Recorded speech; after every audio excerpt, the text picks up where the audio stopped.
History of sambar Ajmer. लिख लो, यहां पर चौहान वंश का शासन था। Chauhan dynasty ruled here.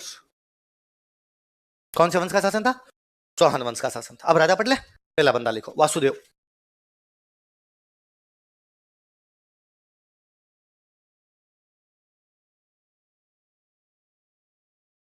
पहला बंदा कौन है? वासुदेव। एक राइटर है जिनका नाम है राजशेखर।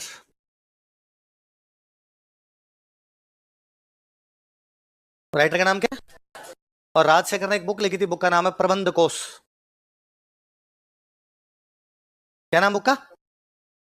किसने लिखी प्रबंध कोश? इस बुक के अंदर ये लिखा हुआ है कि वासुदेव ने 551 ईस्वी में, कब? सांबर में चौहान राज्य की स्थापना की। कहां पर चौहान राज्य की स्थापना की? कौन कहता है ऐसा? राजशेखर। अपनी कौन सी बुक में? किसने स्थापना की? कब स्थापना की? कहां स्थापना की? किसकी स्थापना की? राजशेखर की पुस्तक प्रबंध कोश के अनुसार, अकॉर्डिंग टू बुक प्रबंध कोश ऑफ राजशेखर, राजशेखर की पुस्तक प्रबंध कोश के अनुसार, अकॉर्डिंग टू बुक प्रबंध कोश ऑफ राजशेखर, इसने 551 ईस्वी में सांबर में चौहान राज्य की स्थापना की थी। Establish Chauhan state at Sambhar in 551 AD। कब स्थापना की थी? बिजोलिया वाला अभिलेख है जिसमें चौहानों को ब्राह्मण बताया हुआ है, उसमें यह लाइन भी लिखी है कि वासुदेव ने सांबर झील का निर्माण करवाया। वासुदेव ने किसका निर्माण करवाया? संभव तो यह रहा होगा कि उसने यहां से नमक निकालना शुरू कर लिया होगा। झील तो नहीं होगी पहले, और उसने यहाँ पे कामकाज वगैरह शुरू कर लिया, इसलिए अभिलेख में लिख दिया गया किसने कौन सी झील का निर्माण करवाया? सांबर। लिख लो, बिजोलिया अभिलेख के अनुसार, अकॉर्डिंग टू बिजोलिया इंस्क्रिप्शन, इसने सांबर झील का निर्माण करवाया था। ही बिल्ट लेक सांबर। इसने सांबर झील का निर्माण करवाया था। ही बिल्ट लेक सांबर। अगला राजा लिखो, गुवक फर्स्ट। अब सुनो, देखो, अब चौहानों ने अपना राज्य स्थापित किया होगा, तो ये तो नहीं रहा होगा ना कि स्थापित करते ही बहुत शक्तिशाली हो गए होंगे, थोड़े कमजोर रहे होंगे, कोई और शक्तिशाली रहे होंगे। जब चौहानों ने राज्य स्थापित किया था तब शक्तिशाली थे प्रतिहार। यहाँ पर शक्तिशाली कौन थे? भीनमाल राजधानी हुआ करती इनकी, और भीनमाल में वहां पे शक्तिशाली वंश है। वंश कौन सा इनका? प्रतिहार। तो ये जो चौहान थे शुरुआत में, ये इन प्रतिहारों के सामंत थे। क्या थे प्रतिहारों के? कौन? चौहान किसके सामंत थे? प्रतिहार। सामंत समझ गए? मतलब चौहान प्रतिहारों को टैक्स देते। चौहान क्या करते हैं? प्रतिहारों को टैक्स। प्रतिहारों में एक राजा बना नागभट्ट सेकंड। कौन बना? किसका राजा बना? प्रतिहारों। उसके दरबार में चौहान जो राजा रहता है, नागभट्ट सेकंड के दरबार में जो चौहान राजा रहता है, वो कौन था? कौन था? Even Nagabhata first Guvaka, Nagabhata second Guvaka first को उपाधि देता है वीर। कौन सी उपाधि देता है? तो कहता है कि भाई गुवक प्रथम वो क्या है? वीर। इसका मतलब गुवक प्रथम शक्तिशाली रहा होगा, उसने नागभट्ट को कोई युद्ध जिताया होगा, तो उसने गुवक को क्या कह दिया? वीर। तो गुवक को लगेगा अच्छा वीर मैं हूं, युद्ध मैं जिताता हूं। तो उसने नागभट्ट सेकंड को बुला, कहा कि भाई साहब आज के बाद अपना आपस में कोई लेना देना, हमने इतने दिन तुम्हें टैक्स दिया, लेकिन अब तुम्हें हम कोई भी टैक्स। नागभट्ट सेकंड ने कहा मैं समझा नहीं क्या करना चाहते। उसने कहा इजी है, तलाक। तलाक। तो चौहानों का पहला राजा जिसने खुद को स्वतंत्र घोषित कर दिया था वो कौन था? इससे पहले ये लोग किसके अधीन थे? ये खुद किस दरबार में था? उसने इसको क्या उपाधि दी थी?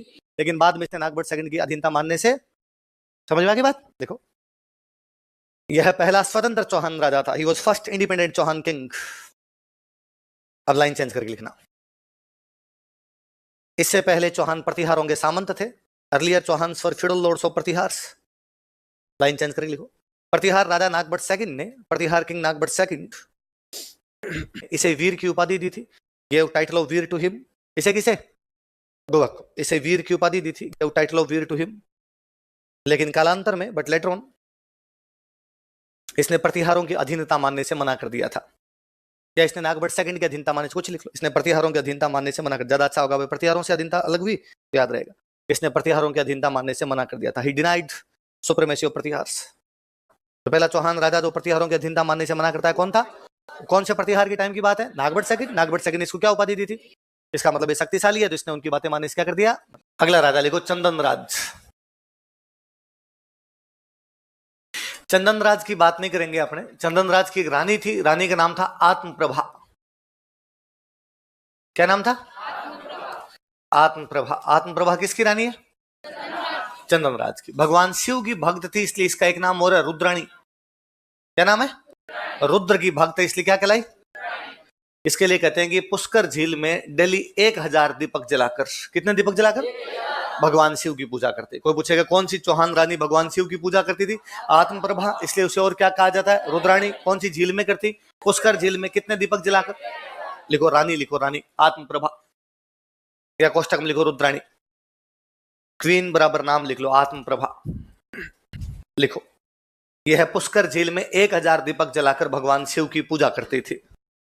She used to worship Lord Shiva in Lake Pushkar by lighting 1000 lamps.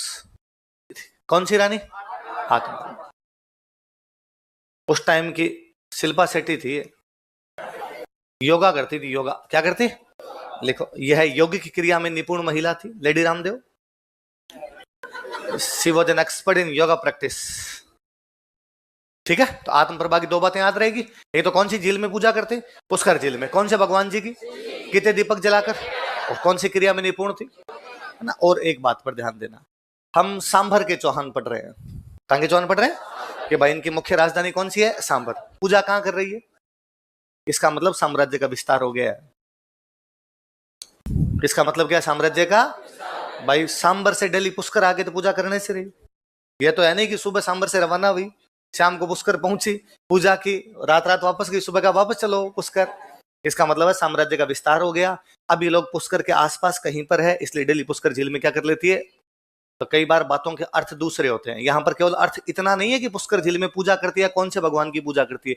इससे ज्यादा यह है कि उनकी राजधानी सांभर है, पूजा पुष्कर में कर रहे हैं। इसका मतलब साम्राज्य का विस्तार है, और ये रानी पुष्कर के आसपास रहती है तो वहां पर पूजा भी कर रही है। इसका मतलब साम्राज्य का विस्तार कहां तक हो गया होगा? पुष्कर के आसपास तक हो गया होगा, तभी ये सब चीजें हो पा रही। अगला राजा लिखो, वाकपति राज।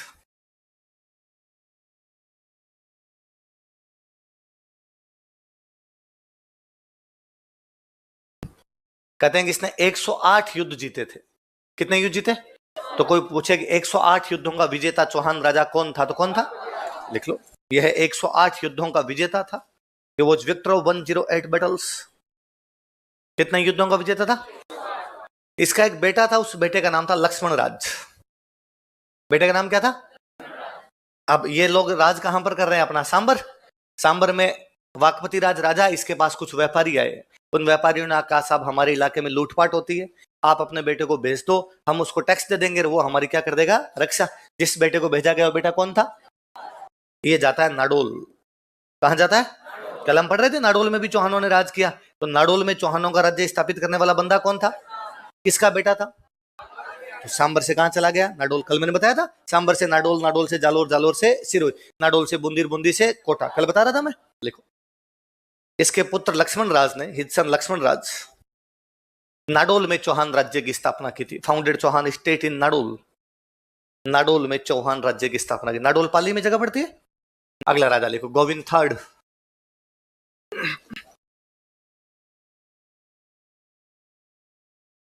अगला राजा कौन है?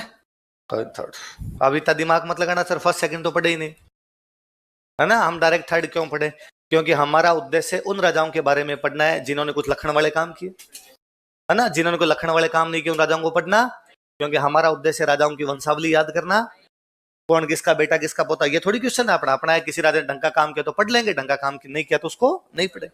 गोविंद थर्ड के बारे में एक इतिहासकार लिखता है, एक मुस्लिम इतिहासकार हुआ, उसका नाम है फरिश्ता।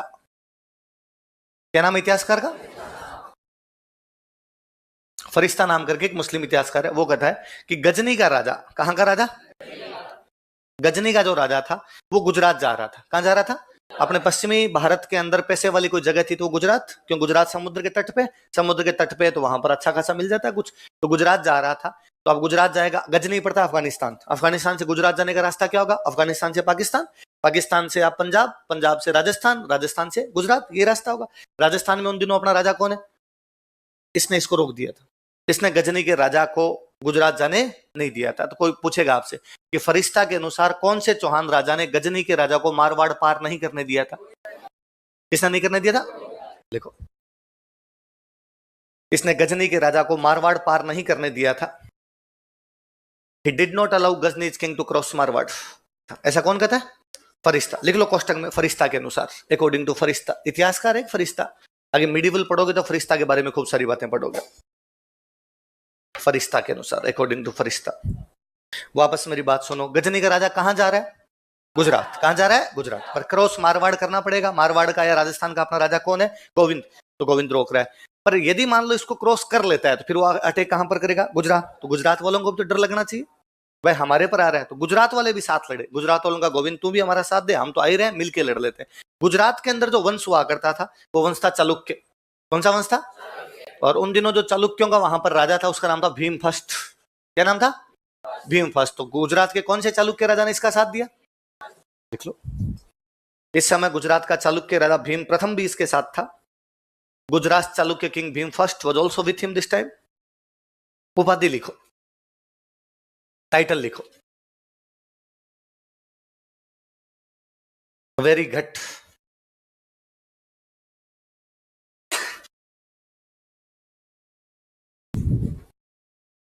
टाइटल, उपाधि। किसकी उपाधि है? गोविंद थर्ड की। क्या उपाधि है? Very good. दो शब्द है देखो, एक शब्द है वेरी, एक शब्द है घट। क्या क्या दो शब्द बताओ देखे? एक तो वेरी और दूसरा कौन सा है? घट। वेरी तो मतलब बेरी, बेरी मतलब दुश्मन, बेरी मतलब दुश्मन, घट मतलब मारने वाला, दुश्मनों का संहार करने वाला, शत्रुओं को मारने वाला जो राजा होता है उसको क्या बोला करते? Very good. अच्छा, हमें क्या पता इसने उपाधि धारण की थी कि नहीं की थी? ये उपाधि इसकी एक किताब में मिलती है, उस किताब का नाम है पृथ्वीराज विजय। क्या नाम है? तो कोई पूछेगा कौन सी पुस्तक में गोविंद थर्ड को वेरी घट कहा गया? तो कौन सी पुस्तक में? वही पृथ्वीराज विजय जिसमें चौहानों को क्या बताया गया? सूर्यवंशी। क्या बताया गया? तो इसके कोष्टक में लिखो पृथ्वीराज विजय के अनुसार, अकॉर्डिंग टू पृथ्वीराज विजय। अगला लिखो राजा दुर्लभ राज थर्ड। अगला राजा कौन है? फिर गजनी की तरफ से अटैक हुआ। गजनी का एक राजा था इब्राहिम। कौन था?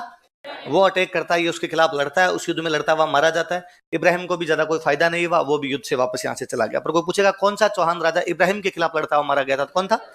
लिखो, यह है गजनी के इब्राहिम के खिलाफ लड़ता हुआ मारा गया था। He died while fighting against Ibrahim of Ghazni. अगला राजा लिखो विग्रहराज थर्ड।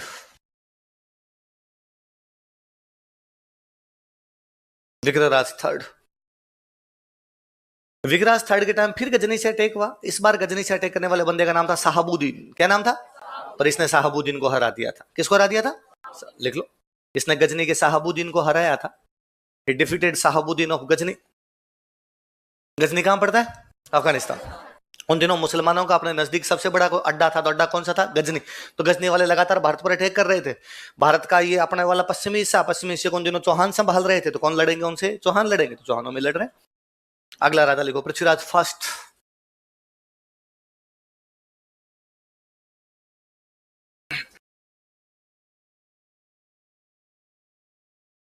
फिर गजनी की तरफ से अटैक हुआ। इस समय अटैक करने वाले राजा का नाम था बगुलीसा। क्या नाम था? इसने बगुलीसा को बगुला बनाया था। लिखो, इसने गजनी के बगुलीसा को हराया था। He defeated Bagulisa of Ghazni. कल पढ़ेंगे बाकी।